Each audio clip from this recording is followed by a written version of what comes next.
There's a particular kind of silence that follows laughter, not the warm kind, where joy has just passed through a room and left everyone glowing. No, I'm talking about the other kind. The silence that comes after someone laughs at the wrong thing, in the wrong moment, and suddenly realizes the weight of what they've done. I learned about that silence on a Tuesday in October. The leaves outside the office windows had just begun to turn. That uncertain stage where green hasn't fully given way to gold, where summer and autumn sit side by side, pretending they can coexist forever. The coffee in the break room had gone cold hours ago. The fluorescent lights hummed their endless electric song. It was an ordinary morning, the kind where you don't expect to be changed. But that's how it happens, isn't it?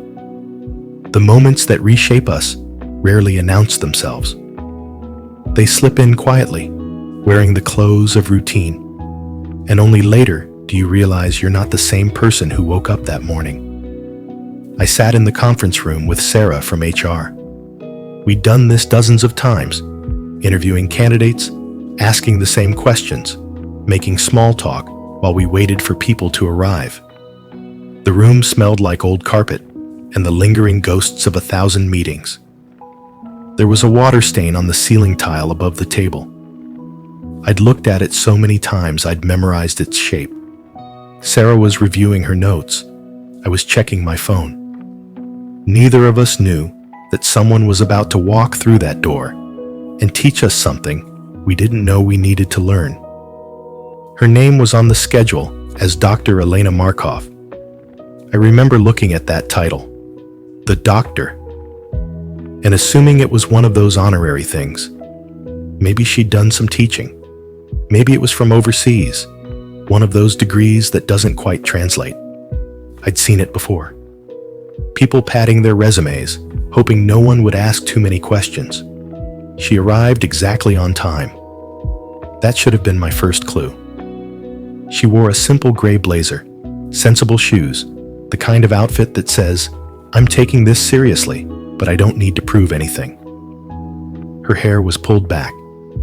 She carried a leather portfolio that looked older than I was, the kind of thing that's been around the world a few times and has the scars to prove it. When she spoke, her accent was thick. Eastern European, I thought. Russian, maybe. Czech. The consonants landed hard. The vowels stretched in unfamiliar directions. "Good morning," she said, extending her hand. "I am Elena. Thank you for meeting with me today." Sarah stood, smiled warmly, shook her hand. Professional. Welcoming. I stood too, shook her hand, smiled. And then she said something about the traffic, about the highway construction, and the way she pronounced construction, with that heavy emphasis, the soft S that landed somewhere between a whisper and a hiss. I laughed, just a small sound, a little exhale of amusement. But she heard it. Sarah heard it. I heard it. And in that moment, the room became a different kind of space. We sat down. Sarah began with the usual questions. "Tell us about yourself. What brings you to this position? What are your strengths?" Elena answered each question carefully, thoughtfully. Her English was actually quite good. Better than my college Spanish, better than my high school French, better than any second language I'd ever attempted to speak and given up on after a few frustrating weeks. But the accent remained, and something about it kept pulling my attention. I found myself listening to how she spoke more than what she was saying. "I have worked in this field for 23 years, she said, in 4 different countries. I have led teams of 15, sometimes 20 people. I have published research. I have built programs from nothing." She spoke slowly, not because she was uncertain, but because she was translating as she went. You could see her choosing words, arranging them, making sure each one was the right one. "What would you say is your greatest achievement?" Sarah asked. Elena paused, looked out the window, at those half-turned leaves. "I think," she said, "my greatest achievement is that I am still here, still trying, after everything." There was something in the way she said it, something that suggested everything was not a small word, that it contained multitudes. But I didn't ask. I was already thinking about the next interview, the one scheduled after this. I was thinking about lunch. I was thinking about how this was taking longer than it needed to. Sarah asked about her previous position. "I was director of research," Elena said, "at the Institute of Molecular Sciences in Prague." She said it simply, like it was nothing. I made a note on my pad. Prague. Verify credentials. "And why did you leave?" Sarah asked. Elena's hands, which had been resting calmly on the table, moved slightly. Just a small adjustment. The kind of thing you only notice if you're paying attention. "Political situation," she said. "It became complicated for people like me, for my family." She didn't elaborate, and Sarah, to her credit, didn't push. But I saw something flicker across Elena's face, a shadow, the ghost of something that happened in a place far from this conference room, in a time that wasn't as distant as I wanted to believe. "What attracted you to this position?" I asked. My first real question. Elena looked at me directly. Her eyes were gray, the color of winter sky. "I need to work," she said. "I need to build something again. I have skills. I have knowledge. I have 2 decades of experience. But here, in this country, I am starting over. I understand this. I accept this." She paused. "I am not proud. I am grateful for the opportunity to prove myself." There was dignity in the way she said it, a kind of quiet strength that made me uncomfortable in ways I didn't immediately understand. Sarah asked more questions about her research, her publications, her approach to team management. Elena answered everything, but I noticed she never once mentioned the accent, never apologized for it, never said the things I'd heard other immigrants say in interviews. "I'm sorry, my English is not perfect," or "Please excuse my pronunciation." She spoke as if her words had value regardless of how they sounded. And maybe that's what bothered me. No, let me be honest. That's what I'm trying to do here, sitting by this fire, looking back. Let me be honest about who I was in that room. I was annoyed. Annoyed that this was taking so long. Annoyed that I had to work to understand her. Annoyed that she seemed so serious, so formal, so unwilling to perform the kind of casual American friendliness that makes interviews feel less like interrogations. I checked my watch. Sarah noticed. She always noticed everything. "Do you have any questions for us?" she asked Elena. Elena thought for a moment. "Yes," she said. "I would like to know, what do you value most in your team members?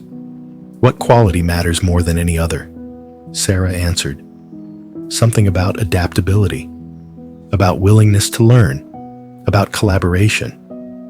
But I remember thinking, she's trying too hard. She's being too intense. This is just an entry-level research position. Why is she treating it like it's the most important thing in the world? I didn't understand yet. I didn't understand that it was the most important thing in her world. That this interview, this job, this chance, it was everything she'd been working toward since she arrived in this country with her family, with her credentials that nobody quite trusted, with her experience that didn't translate cleanly onto American forms. The interview ended. We shook hands again, thanked her for her time, said we'd be in touch. After she left, Sarah and I sat in silence for a moment. "Well," she said. I shrugged. "I don't know. She's qualified, I guess. But, communication is important in this role. Working with stakeholders, presenting findings, Do you think she'd be able to? I didn't finish the sentence. I didn't need to. Sarah looked at me with an expression I couldn't quite read. Let me show you something, she said. Sarah opened her laptop. She pulled up a file, a document that had come with Elena's application. Something I hadn't bothered to read carefully. Something I'd skimmed and set aside. Dr. Elena Markov, Sarah read aloud, PhD in molecular biology from Charles University, 1997. Published 43 peer-reviewed papers. Citations, over 2,000. Former head of the Department of Cellular Research at the Institute of Molecular Sciences. Developed a breakthrough methodology for protein synthesis that's now used in labs around the world. She scrolled down. Awards: the European Science Foundation Prize, the Czech Ministry of Education Medal of Merit, invited speaker at the International Conference on Cellular Biology for 7 consecutive years. Sarah looked at me. She didn't leave Prague because of politics in the abstract sense, she said quietly. She left because she refused to endorse falsified research data that the government wanted published. She was told to sign her name to conclusions that weren't true. She wouldn't do it. So they made her position untenable. Then they made it dangerous. My hands felt cold suddenly. She came here with her husband and 2 children, Sarah continued. Started over. Applied to research positions at universities. But her credentials were questioned.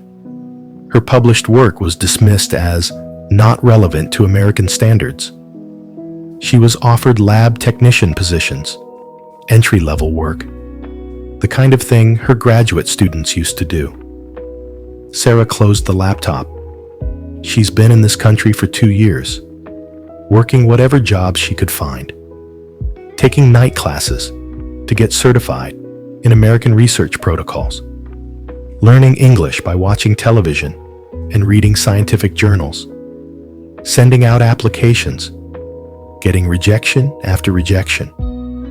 The silence that followed was the kind I mentioned at the beginning, the kind that comes after laughter, after misjudgment, after you realize the cost of your casual cruelty. I didn't know, I said. Sarah nodded. I know you didn't, but maybe that's the problem. Maybe we should have known. Maybe we should have asked. I thought about the way I'd laughed, that small sound, that dismissive little exhale. I thought about Elena's hands on the table, the way she'd chosen each word so carefully, the dignity with which she'd said, I am not proud, I am grateful. She's overqualified, I said, by a ridiculous amount. Why would she even want this position? Because she needs to start somewhere, Sarah said. Because she needs someone to give her a chance. Because she still believes that good work speaks for itself, even when you have to speak it in a language that doesn't feel like home. I sat there in that conference room, surrounded by the ghosts of 1,000 meetings, and felt something crack open inside me. It wasn't dramatic. It wasn't a lightning bolt of transformation. It was quieter than that. More like the feeling of ice beginning to thaw, of walls you didn't know you'd built starting to come down. I thought about all the assumptions I'd made in the span of 45 minutes, about what an accent meant, about what it signified to speak slowly, carefully, with consonants that landed in unfamiliar places. I'd heard struggle and assumed incompetence.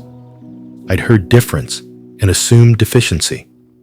I'd heard an accent and decided I knew everything I needed to know about who this person was, what she was capable of, what she deserved.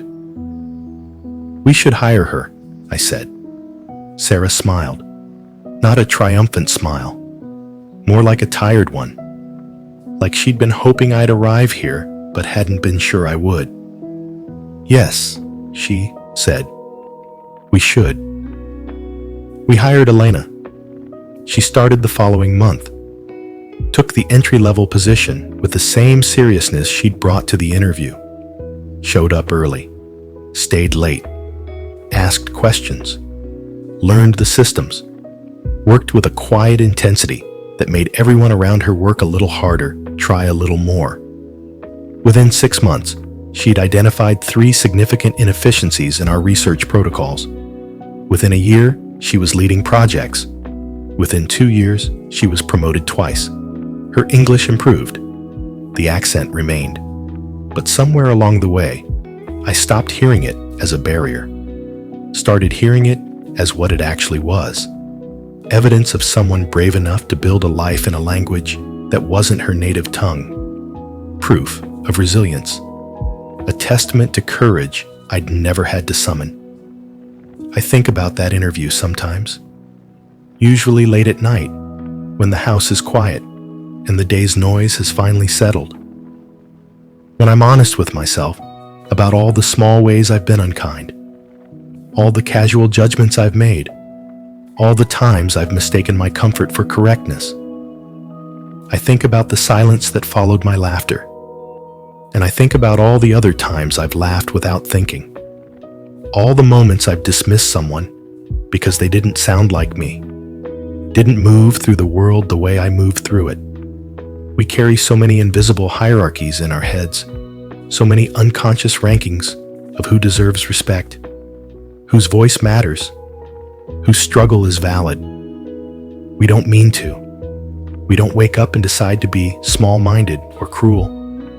But the infrastructure is already there, built into the language we speak, the assumptions we inherit, the easy comfort of never having to question whether we belong.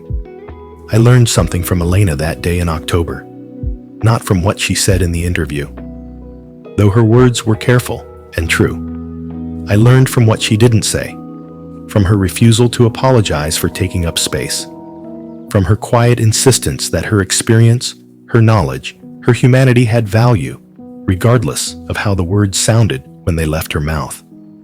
And I learned from Sarah, who saw what I'd missed, who did the work of looking beyond the surface, who understood that competence comes in many accents, that intelligence speaks in many rhythms, that dignity doesn't require perfect pronunciation. The leaves outside my window are turning again. Another October, another cycle of change. I think about beginnings and endings, about the things we leave behind and the things we carry with us, about what it costs to start over in a place that doesn't quite know how to see you yet. I think about Elena's gray eyes, the color of winter sky, the way she said, "I am still here, still trying, after everything." There's a kind of strength that doesn't announce itself, that doesn't perform or demand or insist on recognition. It just persists, shows up, does the work, believes in its own value even when the world is slow to acknowledge it. I want to be more like that, not perfect, not transformed overnight, just more aware, more willing to question my first impressions, more curious about what I might be missing when I think I've already understood, more willing to sit in the silence after I've laughed at the wrong thing and let that silence teach me something. Elena is still with our team. She's brilliant at what she does. She mentors younger researchers. She speaks at conferences. She's published new work that's changing how we approach certain problems. And yes, she still has an accent. But these days, when she speaks, people lean in. They listen. They recognize that they're hearing from someone who knows things they don't, who's seen things they haven't, who's crossed distances they can't imagine to be in that room. The fire's burning low now. The tea's gone cold in my cup. But I think I'll sit here a little longer, just to remember that feeling. That moment when everything I thought I knew shifted slightly, revealing something truer underneath. There's a kind of wisdom that only comes from being humbled, from realizing you were wrong about something you were so certain of. It's not comfortable, it's not easy, but it's necessary. And maybe, if we're lucky, it makes us just a little bit more human. A little bit more capable of seeing the people around us for who they actually are, not who we've decided they must be. The leaves will keep turning. The seasons will keep changing. The world will keep asking us to grow in ways we didn't expect. And somewhere, someone is sitting in an interview room, speaking in a language that doesn't quite feel like home, hoping that the people across the table will have the grace to really listen. I hope they do. I hope we all do. There's something healing in that hope, don't you think?